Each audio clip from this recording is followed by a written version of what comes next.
Hello guys, നമുക്കിന്നൊരു അൽഫാം ഉണ്ടാക്കി നോക്കാം. അതിലേക്ക് വേണ്ട ഇൻഗ്രീഡിയൻസ് എന്താണെന്ന് നോക്കാം. നമുക്ക് ആദ്യം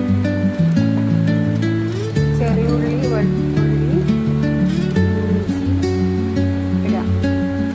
പിന്നെ പുതിന, ചപ്പ്, കറിവേപ്പില, പച്ചമുളക്, 2 മാഗി ക്യൂബ്, ഒരു തക്കാളി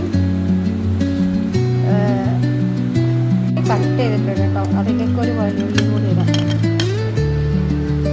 ഒരു വലിയുള്ളി കൂടി ഇട്ടിട്ട് അതിലേക്ക് ഈ കാണുന്ന പൊടികൾ, ഉപ്പ്, മഞ്ഞൾപ്പൊടി, മല്ലിപ്പൊടി, മുളക് പൊടി, ബിരിയാണിപ്പൊടി, പിന്നെ കുറച്ച് നല്ല ജീരകം, പെരിഞ്ജീരകം, പിന്നെ കുറച്ച് കുരുമുളക്, പിന്നെ 2 ഏലക്കായ്, ഒരു കഷ്ണം ഗ്രാമ്പു, ഒരു കഷ്ണം പട്ട, 2 ഗ്രാമ്പു, അങ്ങനെ എല്ലാം കൂടി ഇട്ടിട്ട് അതും കൂടി മിക്സ് ചെയ്തിട്ട് അരക്കാം.